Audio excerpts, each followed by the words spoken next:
Om Sai Ram. Welcome to Sai Samarpan channel. मैं हूँ आपके साथ में विन्नी और आज मैं आपसे बात करने आई हूँ एक विनर के बीच में और एक लूज़र के बीच में क्या फ़र्क होता है, यानी कि एक सफल व्यक्ति और असफल व्यक्ति के बीच में क्या उसमें फ़र्क होता है, क्या डिफरेंस होता है। आज हम जानेंगे एक रियल स्टोरी के बेस पर। तो चलिए स्टार्ट करते हैं ये स्टोरी और आपको इससे समझ आएगा कि एक विनर में और एक लूज़र में क्या फ़र्क होता है। तो चलिए स्टोरी को स्टार्ट करते हैं। कैरली था जो हैंगरीज आर्मी में था और वो पूरे देश का यानी कि पूरे वर्ल्ड में बेस्ट शूटर बनना चाहता था और वो अपने देश में तो बेस्ट शूटर था ही और उसने नेशनल चैम्पियनशिप भी बहुत सारी जीती थी।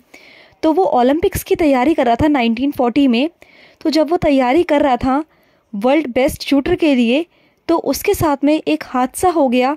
आर्मी के कैंप में उसके हैंड ग्रेनाइट उसके हाथ पर गिर गया और वो उसी हाथ पर गिरा जिस हाथ से वो प्रैक्टिस कर रहा था, यानी कि राइट हैंड जो था उसका, जिससे वो शूटिंग की प्रैक्टिस करता था ना, उसी हाथ पर जो हैंड ग्रेनाइट था वो गिर गया और जो उसका हाथ था वो बेकार हो गया और उसकी सारी मेहनत बेकार हो गई, सारी मेहनत।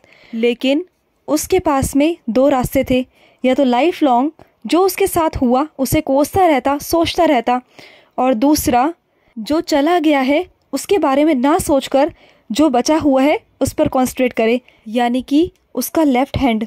और उसने अपने लेफ़्ट हैंड से ट्रेनिंग करना शुरू कर दिया।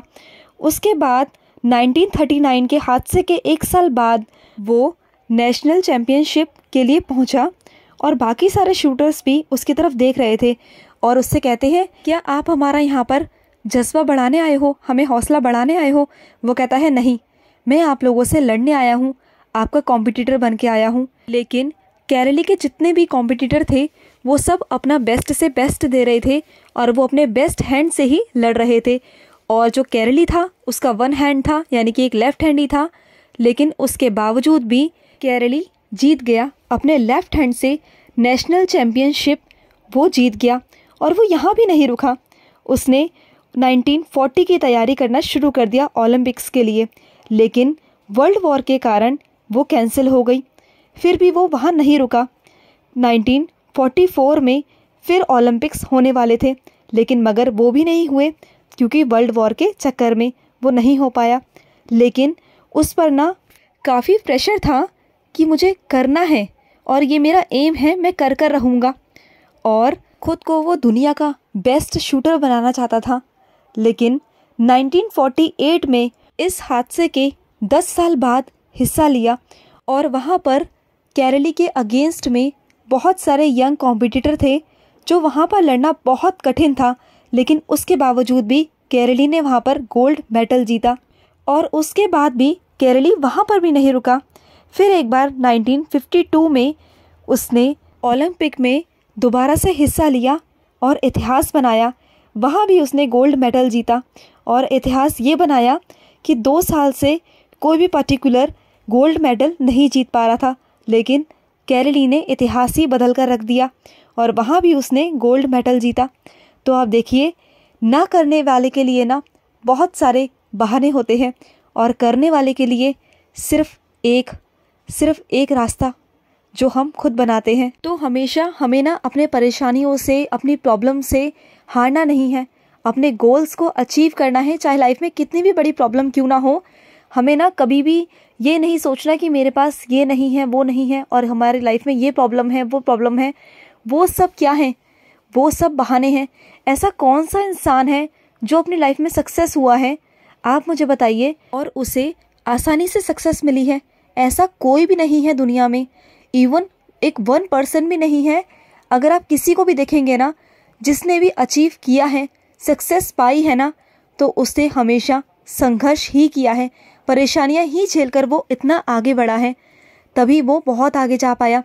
और जो इंसान ना तकलीफ़ नहीं झेलना चाहता, अपने आप को परेशान नहीं करना चाहता ना, उसके पास में लॉट्स ऑफ बहाने होते हैं, तो उसका कोई गिनती नहीं होती। उसके पास में बहुत सारे एक्सक्यूज़ होते हैं दुनिया को देने के लिए, इनफैक्ट खुद को भी देने के लिए। वो इंसान खुद से भी झूठ बोल रहा होता है कि मेरे पास में ये नहीं है, वो नहीं है, मैं ऐसा कैसे कर पाऊँगा, कैसे नहीं कर पाऊँगा। तो एक जीतने वाले में, एक सफल व्यक्ति में और एक असफल व्यक्ति में यही एक फ़र्क होता है। जीतने वाला व्यक्ति, सफल व्यक्ति, वो हर हालत में कर रहता है। वो हर हालत में रास्ता ढूंढता है कि मुझे कैसे भी ये करना है और कर दिखाना है। और ना करने वाला, उसके पास में अगर सब कुछ होगा ना, अगर एक छोटी सी भी कमी होगी ना, तो वो उसे पूरी नहीं करना चाहेगा। वो उस चीज़ को लेके ना या तो उस चीज़ को छोड़ देगा या फिर अपने आप को एक्सक्यूज़ देगा या दुनिया को एक्सक्यूज़ देगा, वो नहीं करेगा। ठीक है, तो इसलिए अपने आप के लिए ना खुद के मॉडल खुद बनिए। कहते हैं ना, be your own role model. आपको इस कहानी से कुछ सीख मिली होगी और आई होप आप भी अपनी लाइफ में इस कहानी को अपने जीवन में उतारेंगे। एक्सक्यूज़ देने की जगह ना रास्ते ढूंढेंगे, सोल्यूशन ढूंढेंगे, तो आप भी आगे तक जा सकते हो जैसे कैरली गया।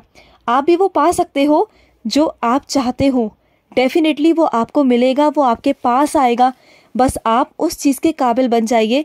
वो चीज़ दौड़ी दौड़ी भागी भागी ना आपके पास आएगी। आपको उसके पास जाने की ज़रूरत नहीं पड़ेगी। आप उस चीज़ के काबिल बन जाइए।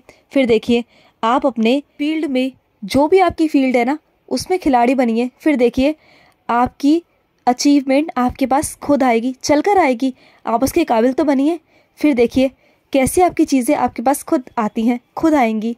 आप मेहनत करिए बस, और बाकी सब उस ईश्वर पर छोड़ दीजिए। सब ईश्वर पर छोड़िए, सब आपको मिलेगा। ईमानदारी से और ऑनेस्टी से आगे बढ़िए। फिर देखिए, आपके साथ आपकी सफलता भी होगी और आपके ईश्वर भी। आई होप आपको इस कहानी से सीख मिली होगी और मैं अब लूँगी समाप्ति। मिलते हैं नेक्स्ट वीडियो में। तब तक के लिए ओम साई राम, जय साई राम।